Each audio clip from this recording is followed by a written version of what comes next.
Hey everyone, Sam from Manfa's Makes. How are you all? Welcome back to all my returners and hi to any newbies. And there are a few of you, so thank you so very much for coming to check me out. I hope you choose to stay around a while, as you are always welcome here. Anyway guys, why have I hopped on today? Well, I will reveal that in just a second. Just a little preface to this video. I apologise for my very tired looking face and my dishevelled appearance. I have just got back from an important meeting at one of my children's schools and it has been a little bit of information overload and I have had a tricky couple of days behind the scenes. That has meant I have not slept very well, but it's all good. We're here, we're going to crack on and we're going to seize the day, as they say. So, a little while ago, I made a little acquisition with a little bit of Christmas money that I had been given, and it does involve crochet related things, although there is no actual crochet to show you.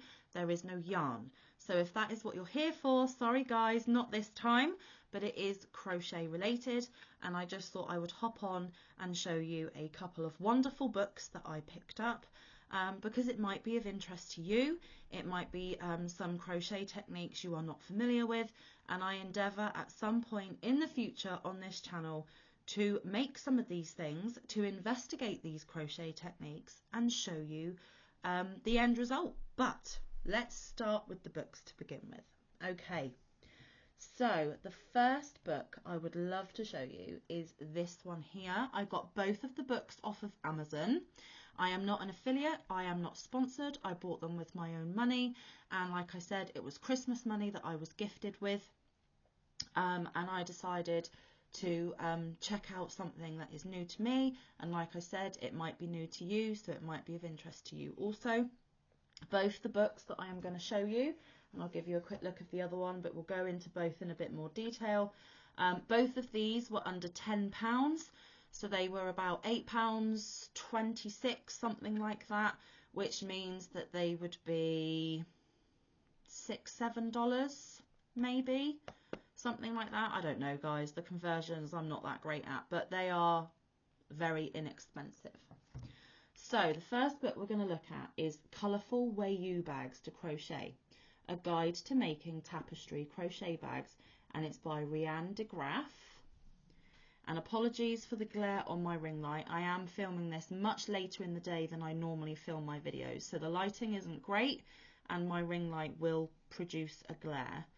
So there are some examples on the front of the tapestry crochet bags contained within, and I'm sure you can agree that this was a big selling point for me, because if you all know Manfa, you know Manfa loves Mingos. And when there's a Mingo bag right on the front cover, I need to investigate further. I mean, it's just got to be done, right? And then on the back, there are some other bags there. And it actually shows somebody doing the tapestry crochet at the top. And it says, colourful, functional and fun. These striking crocheted Wayuu, and I always struggle with this word, mochila,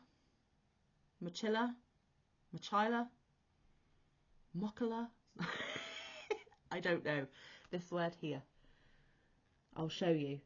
Mochila bags have the best combination of features.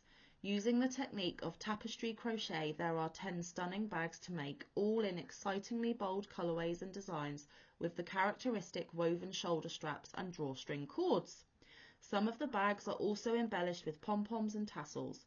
Using the traditional geometric patterns and shapes of the Colombian and Venezuelan Wayuu people, each bag is unique and you can make them in your own choice of colours.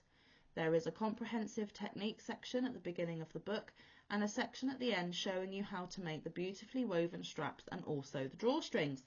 The woven straps could also be made on their own as trendy belts for trousers and skirts. Using very simple stitches with easy to follow patterns and widely available 100% cotton yarns, these bags are too beautiful to resist, so pick up your yarn and hook and get started. Well, I will eventually, but as you know, I've got a lot on my plate at the moment, but I hope to delve into these in the near future. And like I was saying, I really, really, really want to make this one because it's a mango. Right, so let's take a look inside. As you can see, lovely big colourful photos and examples of the bags in use there. This is a book by Search Press. Look, doesn't she just rock that Mingo bag? And can't you imagine Manfa walking down the street with that on her arm? I can. It's got to be something that I do. It has to be. And so there is a table of contents. There's a foreword. Then it goes into the techniques where they show pictures to help you understand what the written text is saying, which I'm sure will be super useful. And more. And some more. Picture of a lady doing it there on a boat, because as you know, guys, you can crochet anywhere, right? Then there is a section called troubleshooting. So if anyone is having any difficulties, so for example, if your project is bowl shaped, what you can do to fix that. If it's got a wobbly base, what you can do to fix that. Issues with carried yarn, because obviously with tapestry crochet you are carrying your yarn along the design. And then it goes into materials used, so that tells you about the yarn, the hooks, weaving needle. It does recommend a Kumi Hemo disc, so I might have to invest in one of them before I start one of these, because she uses the drawstrings using the Kumi Hemo, and I will just zoom in on that word so that you can see how it is written. Kumi Hemo. And pom-pom and tassel makers. Well, I've got some pom-pom makers, but I don't have tassel makers, so I might have to do a little bit more research, guys, and see if I need any other tools. And if I do, when I go to make these projects, I will of course get them before I start. Then it starts right from the beginning with crocheting the base, starting off, adding carried yarn, the first rounds. So they get you to do a test piece to see if you understand the techniques and if it turns out how they expect it to turn out. And then how to do the holes for the cord, fastening off the bag, and then more information about the hourglass bag. And then it goes into the patterns themselves. So actually the hourglass bag is a pattern, and without trying to show you too much, because obviously we're not allowed to show you the patterns, guys, there is this beautiful orange and blue hourglass. Look at that stripy bag strap as well, it's so jazzy. I do really like bright orange and blue together. And then that is what it looks like. That's the base of that one. And then under here is another one. And there is a picture of somebody wearing that purpley one, which is absolutely gorgeous. And it obviously gives you the graph for the pattern. And then there is the large flower bag, and the design looks a bit like this, but that's all I can show you because that is a graph. There is a picture of the bag itself. Now I personally wouldn't put those colours together, but it does say choose your own colours and make it in the designs that you wish. And then here, guys, is what the base of that one looks like. Super funky, super cool. This is very hippie retro to me, bit 70s. Not that I was around in the 70s, but you know, you pick these things up from others who were. There's another graph for another design there. And that is what that one looks like in person. Very nice, very pretty. This has a different base to the others again. Super cool. And then there's the diamonds bag, and that is the graph for that one. Did I tell you what the previous one was called? Sorry, guys. The previous one was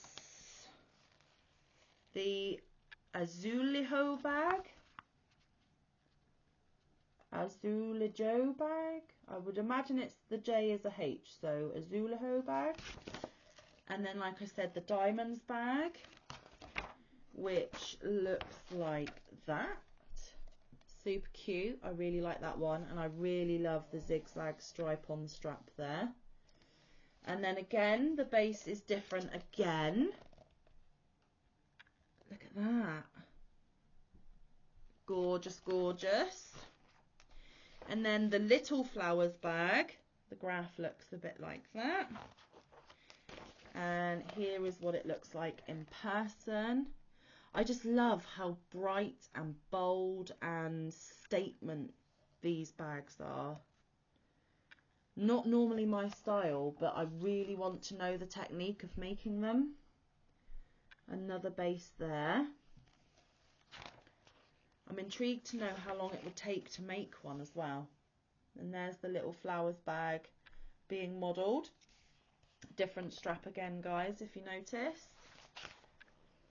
And then the plain and glitter stripes bag. So there is one example there. Look at those big pom-poms. And then there's tassels at the end of this strap. Now this strap is gorgeous. And then just a plain bag to go with the super jazzy strap. So that might be a little bit more Manfa. There is the graph for that one. And then there is another example here where they've done glitter stripes, and there is glitter in the yarn and through the strap, as you can see. And I really like that one as well. And then the bases for the glitter stripe and the plain. There we go. Awesome, awesome. Then we've got the cross bag. Oh, yeah, the cross bag. There's the graph for that one. Wow. Now that is eye-catching. Gorgeous, absolutely gorgeous. Another graph. The base of that one there. So lovely, lovely, lovely clear photos in all of these guys. And there it is being modelled again. Absolutely stunning. And then we get on to the flamingo bag. Just look at it. Isn't it so Manfa? And then you get the graph.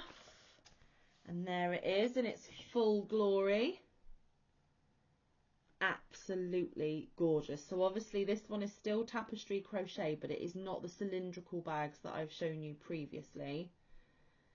So that is a must make at some point.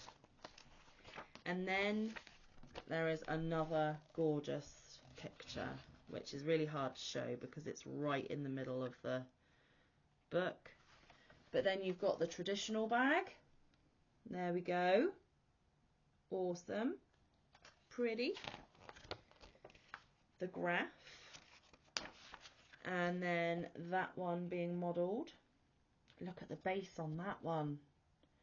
They're just so eye-catching and look so complicated and intricate that I am really intimidated, but also so curious to see if it's as difficult as it looks. Does that make sense?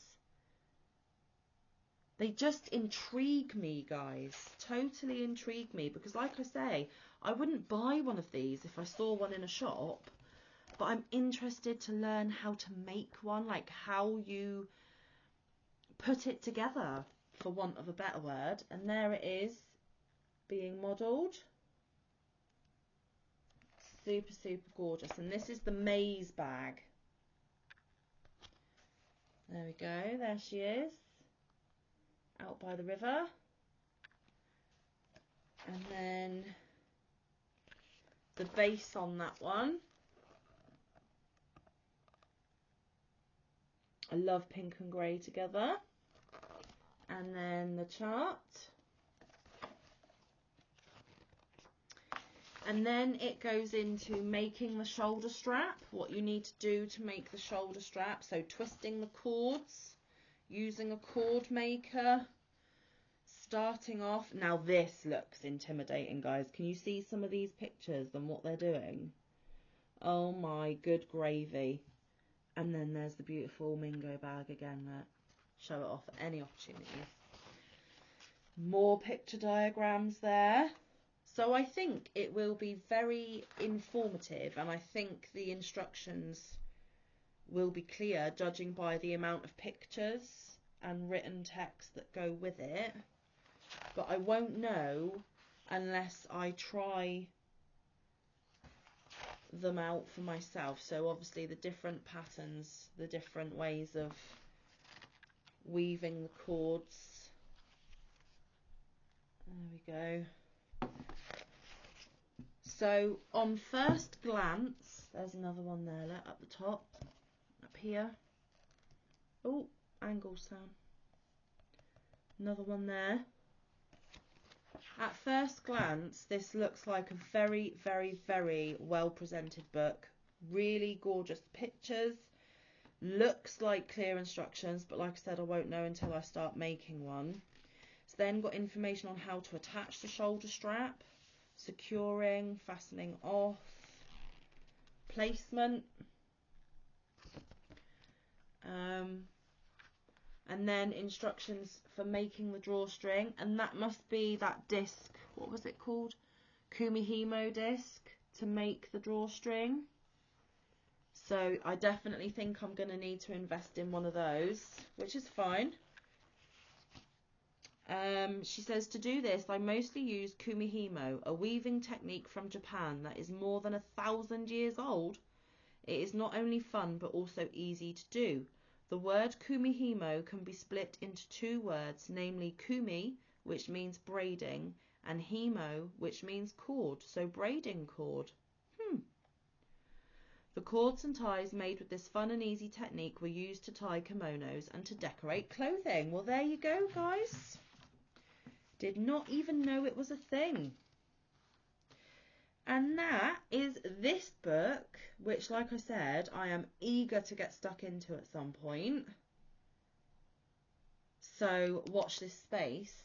And then when I found that book, I also found this next book. Excuse me a second while I have a sip of my tea. Got dry mouth tonight, do apologise. Now this book is Fair Isle Crochet Workshop, 15 Modern Projects for the Home. And it's another Search Press book, and it is by this author here. And I'm not even going to try and pronounce her name because I know I'm going to butcher it. And for those of you who can't see well, it is spelled Natasja. And then the surname is spelled Vreeswijck.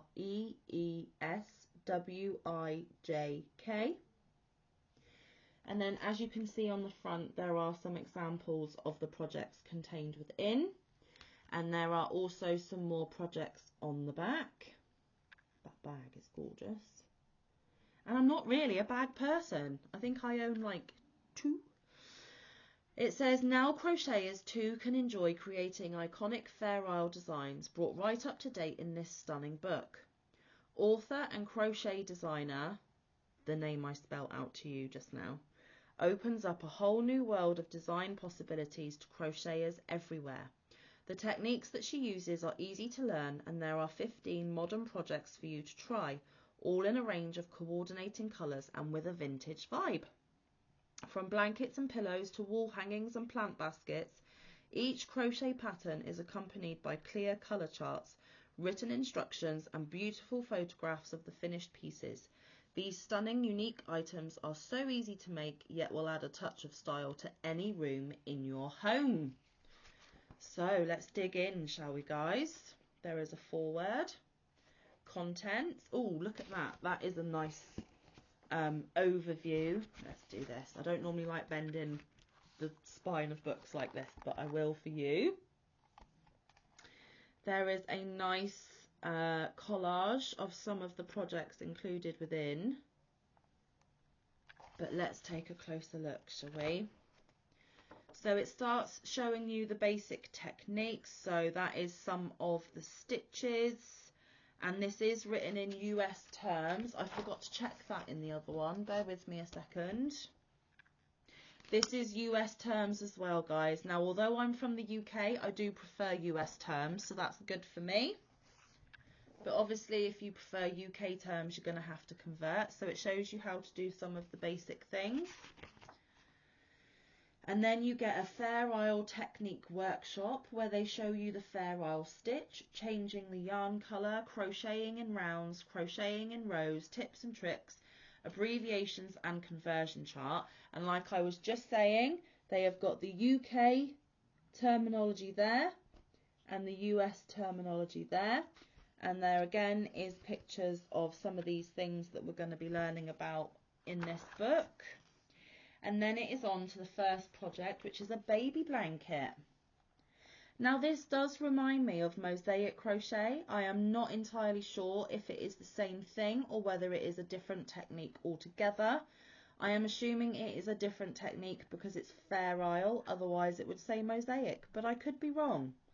Let me know down in the comments if you've ever done any of the mochila bags that I showed in the previous book, or if you've done any Fair Isle crochet, because these are both things that I have never attempted before.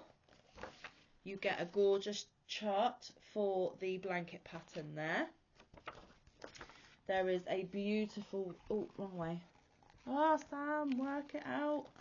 Sorry guys, there is a beautiful picture of the blanket in a crib there. So that is what the full blanket looks like. And look at that. Isn't she adorable with her blankie?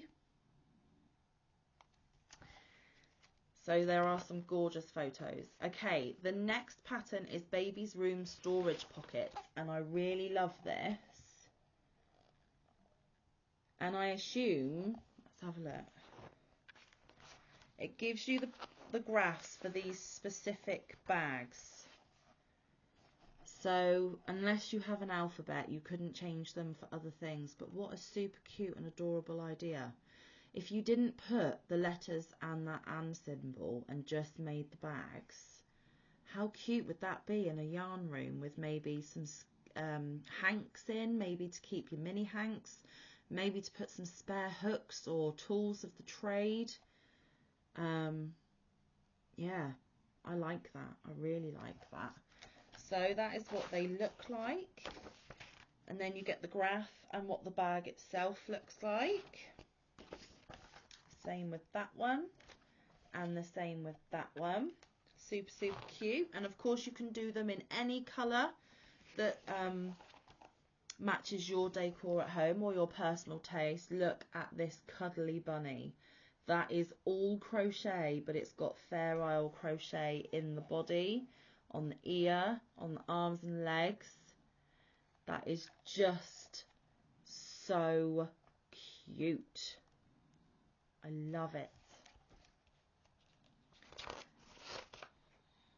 So you get the graphs again, guys. And that one. And then there's another photo of the bunny here. Oh, I'm sorry about the ring light glare. It is a bit. And as you can see, the bunny matches the baby blanket. And those storage bags match with these as well. So it's like a whole cohesive theme. So if you did all of these items in your nursery colours, then you can deck out your nursery with all these beautiful things. Okay, and then we move on to a clutch bag, and I really, really like this. It is gorgeous. And again, you can change the colours to suit whatever outfit you're pairing it with, or your colours of choice. Some of us have only the same variants of the same colour. Okay, and there is a picture there of a lady using the clutch bag, and you get the graph as well. Now we move on to plant holders. Super cute. There's a pineapple one there that contains a pineapple plant. There we go. And it's called Pineapple Plant Holder. So that's the pineapple plant holder, guys. And then the crosses plant holder with the graph on the other page. And then you get the ampersand plant holder. So that symbol is an ampersand. We know it as the and symbol. And you get the graph there as well. And then there is another pattern, but for a large plant holder. What a really elegant way to cover up a plant pot. I love it. Again, do it to any colour of your decor. And it shows you the base there. And the graph for the design. And then another picture of that plant holder. Beautiful. Then there's even a puff, guys. A floor puff. Look at that. How amazing. So you basically make this cover to go on an existing puff.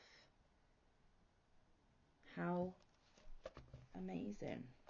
I would never think to do it.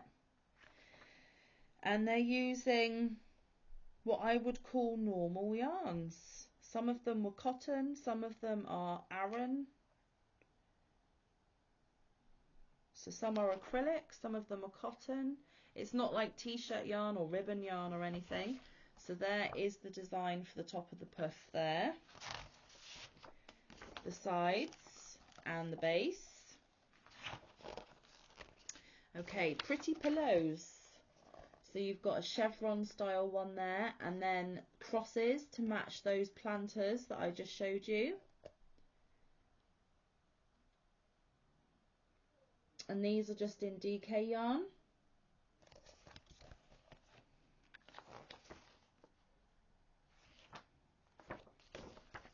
There's one of the graphs there. The other graph there. And then there is a throw, which they have displayed on a blanket ladder there, look. Absolutely gorgeous. Again, whatever colour your colour scheme is. Isn't it so pretty though? And again, it looks intimidating, but with all these pictures and instructions, I am tempted to give it a go. I'm not going to be frightened off. There's the graph. And there's the next bit of the graph. Okay, and a wall hanging. Now, I don't think I would make this one, as this isn't really my style, but there are people out there that love them, and this would totally be their thing. And again, this was made in DK yarn. And obviously you'd need for this wooden beads, length of dowel, screw eyes. So it lists everything that you need for each project, which is super amazing. There's the chart for the wall hanging. And then we've got pastel pillows. Just absolutely gorgeous. How simple geometric shapes can make such an eye-catching, popping piece. I hope you guys are finding this interesting, because I did. Let me know. Do you like this sort of thing? The graph and the pillow itself.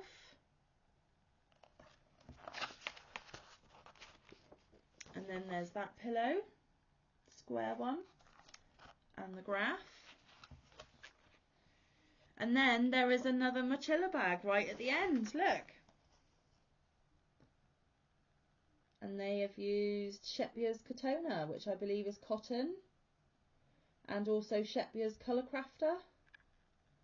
And you need a pom-pom maker.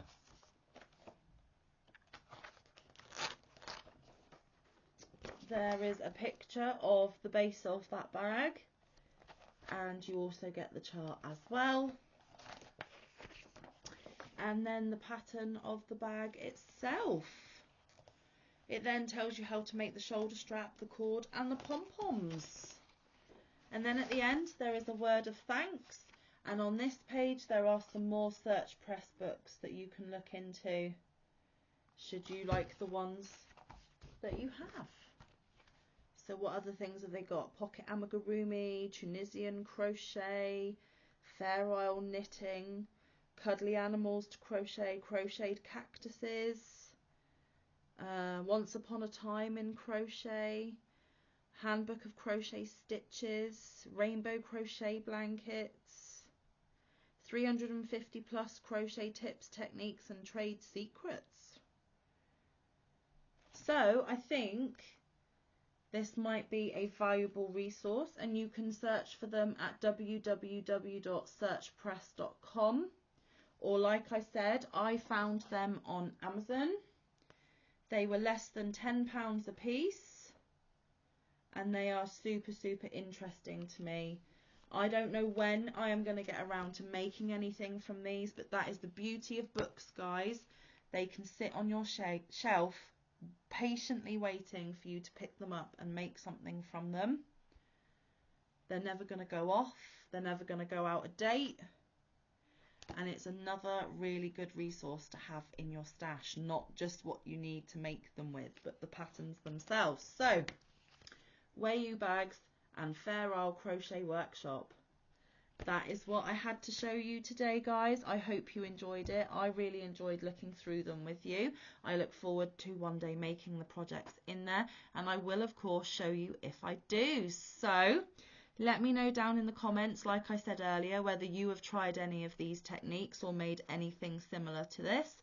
I'll be interested to know how many of you have done it and what your opinions are of it. Is it easy?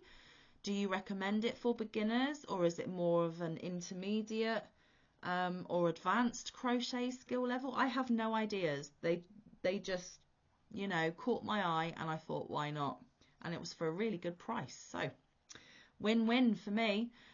So guys, I'm going to let you go. I have kept you for half an hour. Thank you so much for your time. I hope you'll come back and visit me tomorrow, because tomorrow will of course be Tile of the Week Thursday. So guys, until then, stay safe, be kind, look after one another, get some good quality time in with your loved ones, and get some good quality crafty time in. I will see you in the next one, or around the YouTube streets. Bye guys, love you.